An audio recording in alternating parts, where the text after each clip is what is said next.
हमारी संस्कृति में दो तरीके के लोग हैं। एक जो कहता है पैसा मेरा परमेश्वर है और पैसा कमाने के लिए मैं कुछ भी कर सकता हूँ, और दूसरी एक्सट्रीम पे ऐसे लोग हैं जो कहता है कि पैसा हाथ का मैल है, पैसे के लिए दौड़ना नहीं चाहिए। बचपन में मेरे माँ बाप ने मुझे हमेशा यही सिखाया कि बेटा पैसों के पीछे भागना मत, पैसे का पुजारी मत बनना। एंड जब बड़ा हुआ, कमर्शियल वर्ल्ड में आया, तो लगा कि माता पिता ने गलत सिखाया। फिर एक अमेरिकन गुरु है वॉरेन बुफे करके, उनकी बातें पढ़ी और उन्होंने जो कहा वो एकदम सही लगा। उन्होंने कहा money is not everything in life, money is not important, but make sure that you have made enough money before you make such statement. So पैसा जिंदगी में महत्वपूर्ण नहीं है, पैसा महत्ता नहीं रखता, बट ये स्टेटमेंट बोलने से पहले इनफ पैसा कमा लेना और बाद में ये सब कहना। एंड आई थिंक मेरे माँ बाप ने अगर मुझे वो सिखाया होता तो सही लगता। आज की तारीख में मेरे माता पिता के लिए मैं उनके रिटायरमेंट सोल्यूशन हूँ, बट मेरे लिए मेरी बेटियाँ अपनी रिटायरमेंट सोल्यूशन है या नहीं है मुझे पता नहीं है। मे बी मेरी बेटियाँ मुझे उसी तरह रखेगी जैसे मैं अपनी माता को रख रहा हूँ, but as an investor, as a father, do I want to depend upon them? शायद मैं सर उठा के जीने की कोशिश करना चाहूँगा। एंड इसके लिए ये टॉपिक है हाउ टू गेट रिच। ये क्रिटिकल है आपके लिए कि एटलीस्ट उतना पैसा बना लीजिए जो आपको एक रिटायरमेंट लाइफ दे सके, एक सेटिस्फाइड लाइफ दे सके। पैसे बनाने के लिए एक जो सिंपल रास्ता हमको सिखाया गया है, अलादीन का जादुई चिराग ढूंढ लो, उसे घिसेंगे तो जिन निकलेगा, आपका सारा पर्पस अचीव हो जाएगा। नहीं तो हैरी पॉटर की तरह एक मैजिक वैंड निकाल लो। ये सारी चीज़ें सिर्फ किताबों में रहती है। जब बड़े होके बाहर निकलो तो पता चलता है ना हैरी पॉटर की जादुई वैंड है, न अलादीन का जादुई चिराग है। सो ये मैजिक सिर्फ किताबों में है, रियल लाइफ में नहीं है। ये मिस्टर बिल गेट्स है, विश्व में सबसे धनिक आदमी में इनका नंबर 1 आता है। अगर उनके जितना पैसा बनाना है तो कैसे बनाए? सो उसमें 2 प्लान है, एक प्लान ए, एक प्लान बी। प्लान ए है कि आप उनकी जैसी माइक्रोसॉफ्ट कंपनी बना दें जिसका मार्केट कैप आज $500 बिलियन के आसपास है। जब ये स्लाइड बनाई थी तब $432 बिलियन था। ऑब्वियसली आपकी वेल्थ उस हिसाब से बढ़ जाएगी। ये सिंपल सा प्लान है, बट माइक्रोसॉफ्ट को आज तक कोई और दूसरा आदमी बना नहीं पाया है। जो दूसरा प्लान बी है, जो हम लोग सब कर सकते थे बट बहुतों ने किया नहीं है, वो है कि आप भारत की आईटी कंपनीज खरीदें एंड देखिए कि माइक्रोसॉफ्ट जिसने पिछले 10 सालों में तकरीबन 10% रिटर्न दिया है, उसके सामने विप्रो ने 11%, इन्फोसिस ने 15%, टीसीएस ने 20% और एचसीएल टेक ने 23% रिटर्न दिया है। सो बिल गेट्स की वेल्थ जिस रेट से कंपाउंड हुई, उससे कहीं ज़्यादा रेट के ऊपर इंडियन आईटी कंपनीज ने वेल्थ क्रिएट की है। बट कितने लोगों के पास 5000 इन्फोसिस है या 2000 विप्रो है या 3000 एचसीएल टेक है? हम लोग ने तो अपनी आईटी कंपनीज को बेचते ही गए हैं। हमने कभी अपने आईटी क्षेत्र की कंपनीज में निवेश नहीं किया है। ये एक दूसरे महारथी है वॉरेन बुफे करके, इनका नंबर 2 आता है विश्व के अति धनिक लोगों में। एंड उनके जैसा बनने का एक ही प्लान है, प्लान ए। वॉरेन बफे की एक कंपनी है बर्कशायर हाथवे करके, जो अमेरिका में लिस्टेड है, और अगर मैं अपने फंड की कंपैरिजन उसके साथ करूं तो 1998 में हमने एक फंड लॉन्च किया था जिसने पिछले 17 सालों में वॉरेन बफे की बर्कशायर हाथवे को 7.5 टाइम्स आउट परफॉर्म किया है। सो वॉरेन बफे जिस गति से आगे बढ़े उससे 7.5 टाइम्स स्पीड से हमने अपने फंड को आगे बढ़ाया है। बट जब हम देखते हैं कि हमारे फंड में कितने लोग हैं जो ये 17 सालों के लिए इन्वेस्टेड रहे, मुश्किल से बहुत कम लोग नजर आते हैं। So again this is all about investment. Bharat की कंपनीज में निवेश करके हम दुनिया के बेहतरीन कंपनीज को आउट परफॉर्म कर सकते हैं। जब इन्वेस्टमेंट की बात करते हैं तो लोग ट्रेडिंग की सोचते हैं। उनके मन में ऐसा है कि ट्रेडिंग बहुत इजी है, किसी समझदार जानकार आदमी के पास चले जाए एंड उससे पूछते रहे क्या लेने का सुबह में, क्या बेचने का शाम को, और कैसे पैसा घर पे लेके जाए। मेरे बहुत सारे कजिन ब्रदर्स हैं जिनको लगता है कि नीलेश भाई आप टीवी पे आते हो, आपको स्टॉक मार्केट में इतना सारा मालूम है, तो हर सुबह बोल दीजिए कौन सी चीज़ लेने की, दोपहर को बेच देंगे और पैसा घर पे लेके जाएंगे। अब उनको मैं कैसे समझाऊं कि अगर मेरे पास वो अक्ल होती तो मैं नौकरी क्यों करता, अपने लिए ही काम करता। वो नहीं आता इसलिए तो नौकरी कर रहा हूँ। एंड ट्रेडिंग और इन्वेस्टमेंट को एक्सप्लेन करने का ये सबसे अच्छा तरीका है। HDFC भारत की एक नामी कंपनी है, बड़ी अच्छी तरीके से पिछले 25 सालों से काम कर रही है।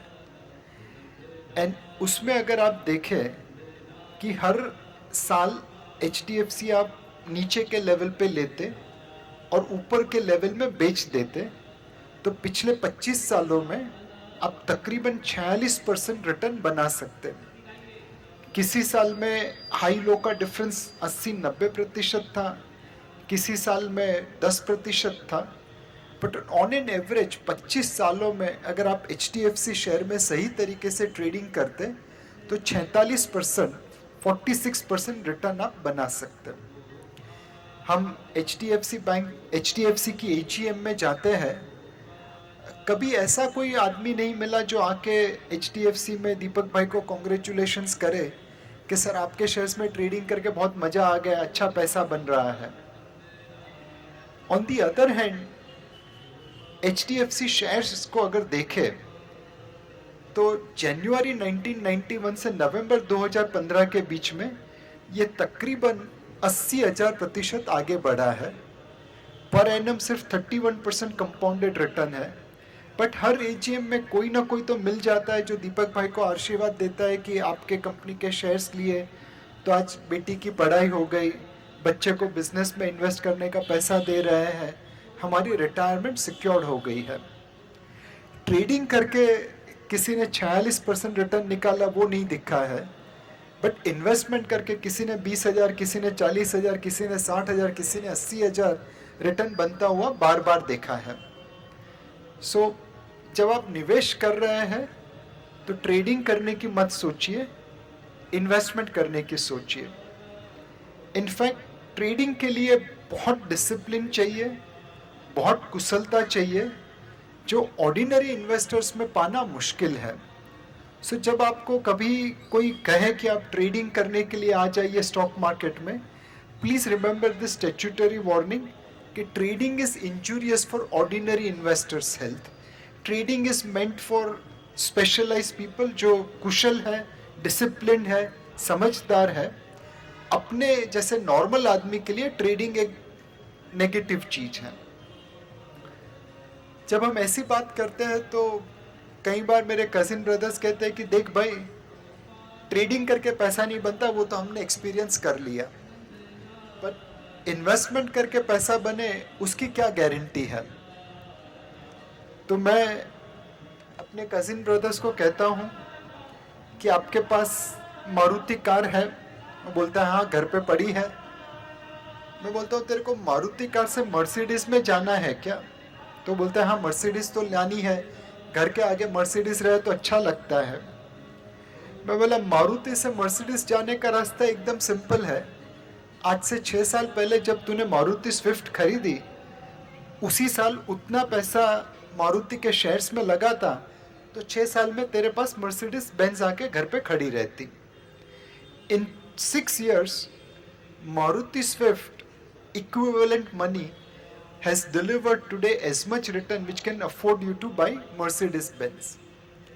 जब मैं अपने कजिन को ये कहता हूँ तो बोलता है कि देख भाई मर्सिडीज छोड़ दे, वो तो मैं खुद ही ले लूँगा, तू मेरे को रोल्स रॉयस लाने की बात बता। अब मेरे कजिन ब्रदर सब अहमदाबाद से हैं, उनके घर में 2-3 फटफटी हमेशा खड़ी रहती है। तो मैं कहता हूँ कि तूने फटफटी ली थी?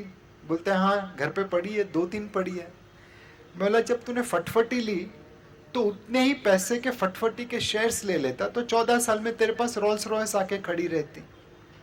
तो फटफटी के साथ फटफटी के शेयर्स क्यों नहीं लिए? नहीं लिए इसलिए आज तेरे पास रोल्स रॉयस नहीं है। Eicher Motors in 14 years has grown equivalent of फटफटी amount into what can help you purchase Rolls Royce. That's investment. हम लोग बच्चों को हमेशा कहानी सुनाते अलादीन के जादुई चिराग की या सांता क्लॉस की, एंड बच्चे छोटी सी उम्र में इम्प्रेशनेबल रहते हैं, जो माता पिता के उसको बिलीव करने लगते हैं। बट जब बड़े होते तब पता चलता है कि कोई अलादीन का जादुई चिराग नहीं है, कोई सांता क्लॉस नहीं है, खुद को घिसो तब जाके पैसा बनता है। सो मेरी रिक्वेस्ट है कि आप बच्चों को ऐसी झूठी कहानी मत सुनाइए।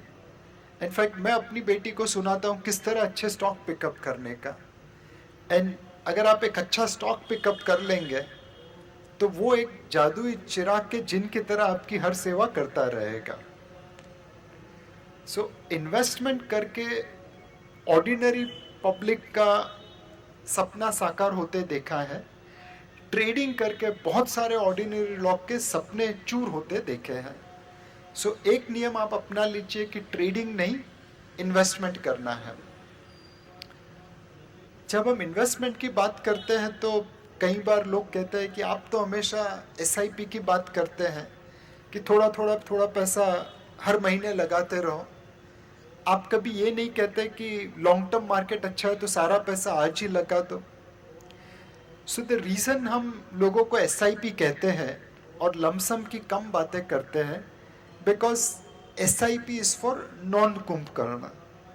अगर आपको स्टॉक मार्केट में लमसम इन्वेस्टमेंट करना है, आज ही सारा का सारा पैसा निवेश करना है, तो आपके पास कुंभकर्ण की एबिलिटी होनी चाहिए।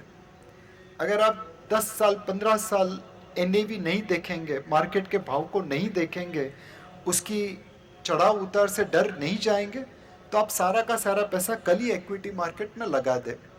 बट आप सभी को मालूम है कि रामायण के बाद कुंभकर्ण कभी भारत आया नहीं है। कोई इन्वेस्टर कुंभकर्ण बन नहीं सकता। सब मेरे कजिन भाइयों की तरह होते हैं। जब मार्केट 8,000 पे था और मैं उनको कहूँ कि स्टॉक मार्केट में पैसा लगाओ, अगर बजट अच्छा है तो मार्केट बढ़ सकता है, तो वो कहते हैं क्यों, तेरे को मालूम है बजट अच्छा आने वाला है?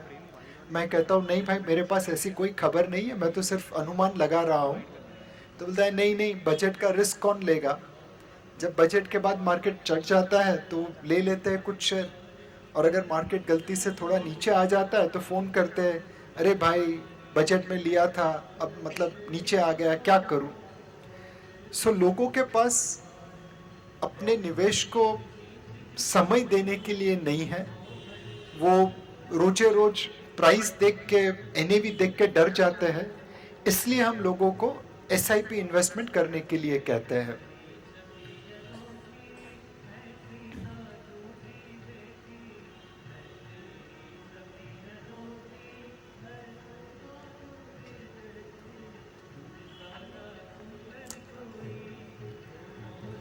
दूसरा, बहुत लोग कहते हैं कि नीलेश भाई हम आपके जैसे फंड मैनेजर कोई फॉलो कर ले तो आप मुझे 2-5 स्टॉक बता दो, मैं लेके बैठ जाऊंगा। अब टिप्स में कोई फ़ायदा नहीं है। आज मुझे 6 स्टॉक अच्छे लग रहे हैं, वो कल भी अच्छे लगे इसकी कोई गारंटी नहीं है। जैसे जैसे समय बदलेगा, जैसे जैसे फंडामेंटल्स बदलेंगे, वैसे वैसे मैं अपना ओपिनियन चेंज करता जाऊंगा। आज मैं जो आपके बोला वो कल ऑनर करूं, कल मेरा व्यू बदल गया तो मैं आपको कैसे कम्युनिकेट करने आऊंगा? So when you follow tips from people, that is serious risk कि उसका ओपिनियन चेंज हुआ तो आपको कैसे पता चलेगा? कई लोग कहते हैं कि नीलेश भाई टीवी पे इतने सारे लोग आते हैं और वो लोग कहते हैं ये स्टॉक ले लो, वो स्टॉक ले लो, इतने एनालिस्ट है जो रिसर्च रिपोर्ट पब्लिश करते हैं, तो क्या उसको फॉलो कर ले?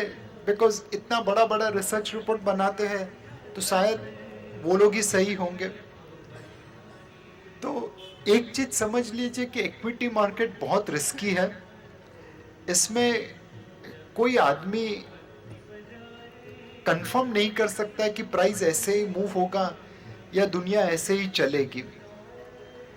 ये जेपी मॉर्गन करके एक अमेरिकन बैंकर है, अपने ज़माने के वो दिग्गज थे, पूरी अमेरिकन बैंकिंग सिस्टम उनके नाम पे चलती थी। और बिकॉज वो उतने फेमस थे, इतने दिग्गज थे, तो लोग हमेशा उनको पूछते कि जेपी मॉर्गन साहब मार्केट में कल क्या होगा?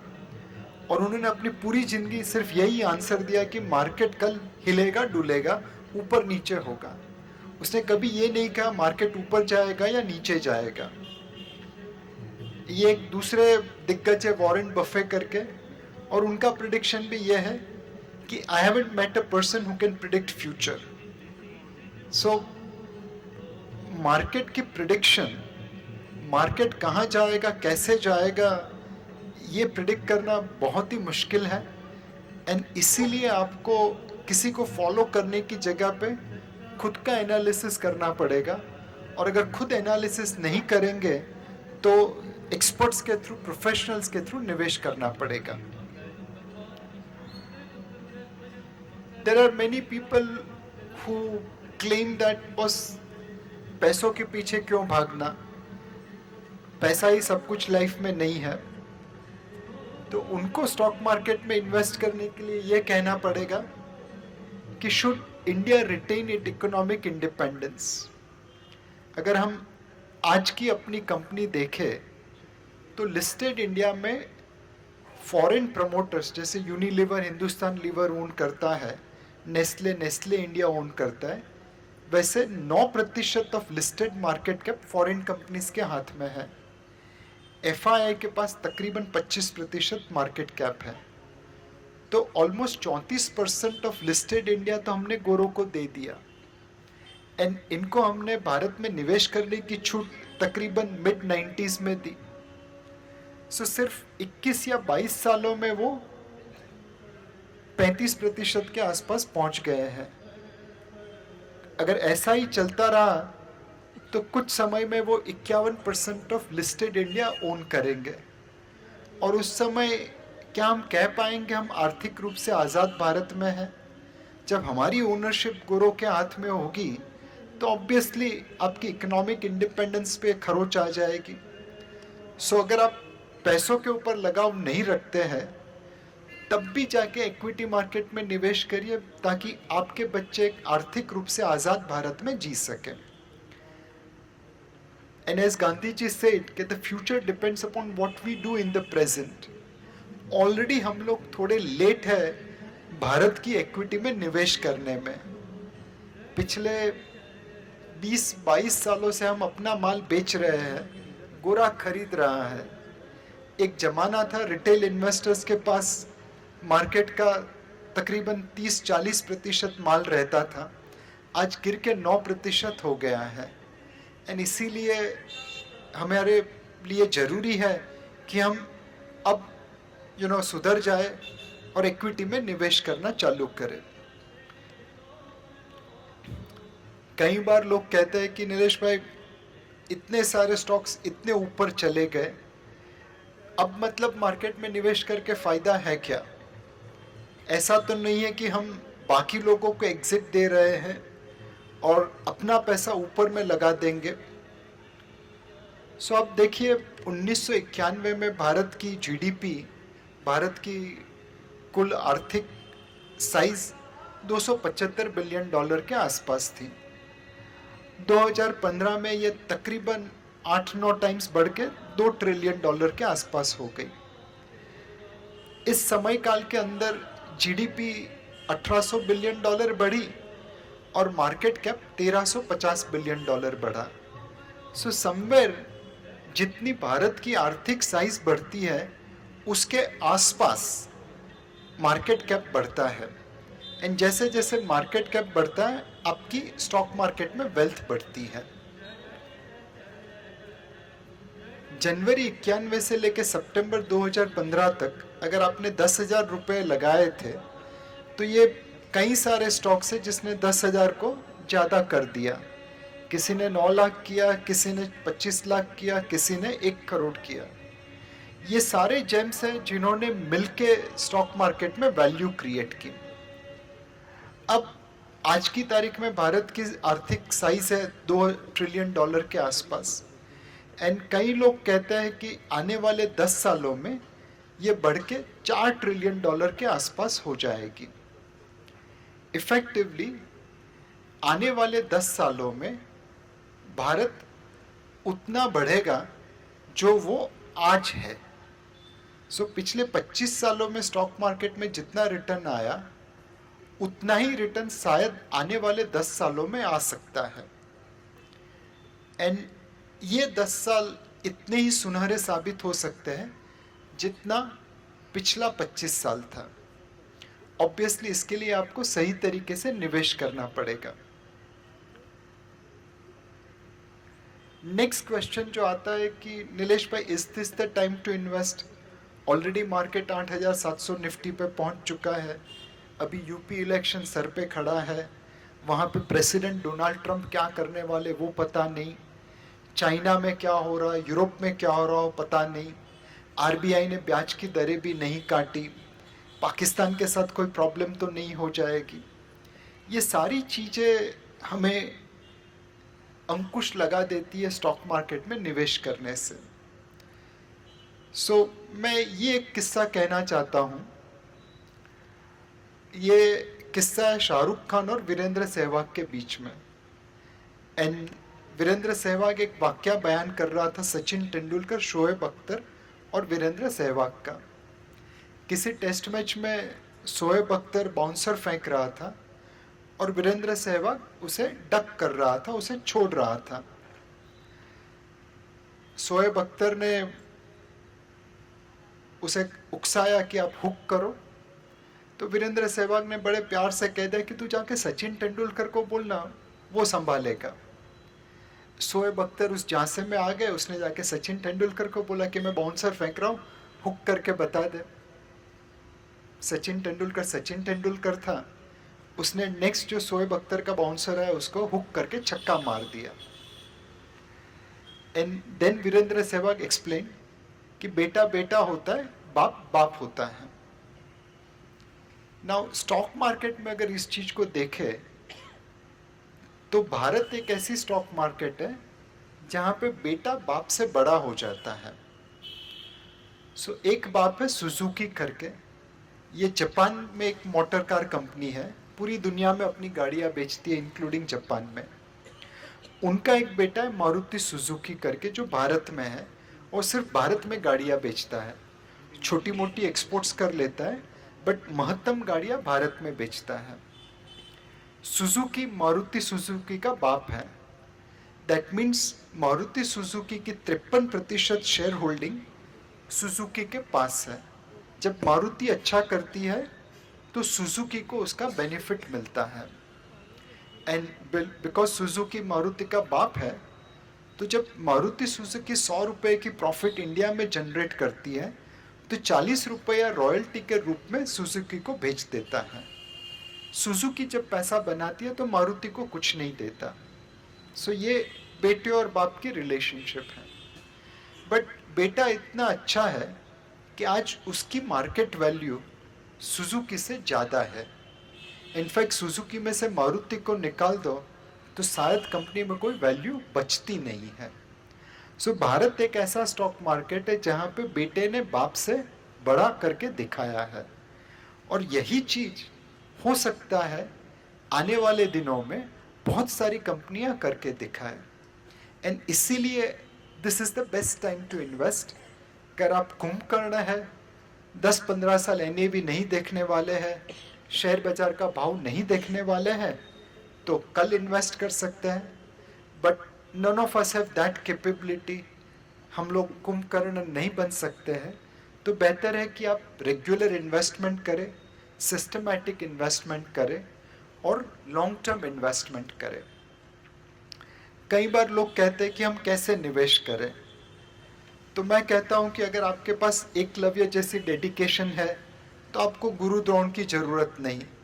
खुद बैलेंस शीट पढ़ सकते हैं, कंपनीज को ट्रैक कर सकते हैं, उसके मैनेजमेंट को जाके मिल सकते हैं, ग्लोबल डेवलपमेंट्स के ऊपर ध्यान रख सकते हैं। ये सारी चीज़ें आप कर सकते हैं एकलव्य की तरह। तो खुद जाके डायरेक्ट स्टॉक में पैसा लगाइए। अगर आपके पास वो सब करने के लिए समय नहीं है, वो सब करने के लिए आपके पास टाइम नहीं है, डेडिकेशन नहीं है, डिसिप्लिन नहीं है, तो बेहतर है कि आप म्यूचुअल फंड के थ्रू निवेश करें। जब आप म्यूचुअल फंड के थ्रू निवेश करते हैं तो ये रिस्क फैक्टर हमेशा सामने आता है। ये सेबी की मैंडेटरी रिक्वायरमेंट है कि mutual fund investments are subject to market risk, please read scheme related documents carefully, past performance is no guarantee of future performance, blah blah blah. ये सारे रिस्क फैक्टर्स आपको सिर्फ आगाह करने के लिए हैं। बट जो एक चीज ये नहीं कहता है वो ये है कि by not investing you are risking your financial future. अगर आप कैश लेके बैठे हैं तो उसके ऊपर कभी कोई ग्रोथ नहीं आता। इनफैक्ट महंगाई के दरों से उसमें हमेशा एक डिप्रिशिएशन हो जाता है। अगर आप बैंक डिपॉजिट्स में पैसा लगाते हैं तो आप री इन्वेस्टमेंट रिस्क लेते हैं। एक समय था बैंक डिपॉजिट्स में 15% डिपॉजिट रिटर्न मिलता था, फिर कुछ सालों के बाद वो गिर के 10% हो गया, आज 6 और 7% है। हो सकता है 3 साल के बाद वो 4 या 5% हो जाए। तो बैंक एफडी में निवेश करके आप री इन्वेस्टमेंट रिस्क लेते हैं। इक्विटी में निवेश करते हैं तो यस, रोज रोज भाव ऊपर नीचे होते हैं, बट अगर आप इसे लंबा समय दे सके, लंबी अवधि दे सके, तो कोई ना कोई तो मारुति सुजुकी की तरह बड़ा हो जाएगा। इन्वेस्टमेंट्स के लिए 3 चीज चाहिए जो गांधी जी के बंधन हमें सिखा के गए हैं। एक, डेली प्राइस देखना बंद करिए, उससे कोई फायदा नहीं होता अनलेस अनटिल आप ट्रेडिंग करना चाहते हैं। दूसरा, हाइप एंड नॉइस को छोड़ दीजिए। मीडिया है, न्यूज़ है, इनका काम है हर चीज़ को आपके समक्ष लाना, बट जरूरी नहीं है कि आप सारी चीज़ों के ऊपर अमल करें। आपको उस डेटा को स्टोर करना है, एनालाइज करना है। It does not mean that उसके ऊपर आपको हर रोज एक्शन लेना है। तीसरा, टिप्स के ऊपर भरोसा मत करें। मतलब जो आदमी आपको टिप देता है वो शायद अपने लिए आपको टिप्स देता है, आपके लिए नहीं देता। उसे बेचना है तो आपको खरीदने को बोलेगा ताकि उसको अच्छी एग्जिट मिल जाए, उसे लेना है तो शायद आपको बेचने को बोलेगा ताकि उसको अच्छी एंट्री मिल जाए। किसी ने ठेका नहीं लेके रखा है कि आपको अमीर बना है। सो टिप्स के ऊपर भरोसा मत करिए, लॉन्ग टर्म इन्वेस्टमेंट के ऊपर फोकस करिए। पिछले 25 सालों में भारत ने जो ग्रोथ देखा है वो हो सकता है कि आने वाले 10 सालों में हम देख पाएंगे। रेगुलर इन्वेस्टमेंट करें, हर महीने थोड़ा थोड़ा पैसा लगाते रहे। मार्केट कभी ऊपर होगा कभी नीचे होगा, बट उसी वॉलेटिलिटी में आप निवेश करते रहे तो अपने आप पैसा बनता रहेगा। तीसरी चीज, असेट एलोकेशन के ऊपर फोकस करिए। असेट एलोकेशन मतलब सारी चीज़ें एक ही बास्केट में नहीं रखना। कुछ पैसा इक्विटी में लगाए, कुछ पैसा डेट में लगाए, कुछ पैसा कमोडिटीज़ में लगाए, कुछ पैसा रियल एस्टेट में लगाए। ये सारा portfolio over a period of time आपको रिटर्न देता रहेगा। आपने कई बार देखा है न्यूज़पेपर में, and I don't know how many of you invest, but Ponzi scheme बहुत होती है। लोग गारंटेड रिटर्न देते हैं, 18% गारंटी देंगे, 24% गारंटी देंगे, 36% गारंटी देंगे। ये सारी स्कीम में ब्याज आता है, प्रिंसिपल नहीं आता है. So don't try to chase high returns. All you need is long term investment and stable return. So ये गांधी जी के 3 बंदर हैं जो आपको कहते हैं लॉन्ग टर्म इन्वेस्टमेंट करिए, रेगुलर इन्वेस्टमेंट करिए, असेट अलोकेशन करिए. सिर्फ ये चीज़ों को अगर आप ढंग से फॉलो करें तो आई कैन अश्योर यू कि आपकी फिनेंशियल रिक्वायरमेंट सारी की सारी मीट हो जाएगी. भारत एक ऐसा देश है जहाँ पे राइजिंग टाइड है. 1980 की बिगिनिंग में सेंसेक्स 100 के आसपास था. 1990 के बिगिनिंग में 1000 के आसपास था. 2000 की बिगिनिंग में 6000 के आसपास था. 2010 की बिगिनिंग पे प्रोबेबली 15000 के आसपास था. आज 28000 के आसपास है. यही ट्रेंड धीरे धीरे आगे चलता रहेगा. 2004 में जहाँ पे सेंसेक्स था, आज वहाँ पे निफ्टी आके खड़ी है. हो सकता है 2025 में आज जहाँ पे सेंसेक्स है वहाँ पे निफ्टी जाके खड़ी होगी. So we are all sitting on a rising boat. All it requires is a patient investment. अगर आप बोट में बैठे रहे तो टाइड ही अपने आप को ऊपर कर लेगी. पिछले 25 सालों से लोगों ने ये चीज़ फॉलो नहीं की है. हमने अपनी इक्विटी होल्डिंग गोरों को बेचते गए हैं एंड उस वजह से एक ऐसा ट्रेंड बना है देश में कि ज़्यादातर रिटेल इन्वेस्टर्स का पैसा स्लो ट्रेन में पड़ा है. Bank fixed deposits, insurance policies. और फास्ट ट्रेन जो है वो गोरों के पास है. This is now the time that we put our money into fast train. Of course fast train में बैठेंगे तो थोड़ी हड़बड़ी होगी, थोड़ा डिब्बा हिलेगा, बट एटलीस्ट वो आपको डेस्टिनेशन पे तेजी से पहुंचा देगा. So be a long term investor in a country called India.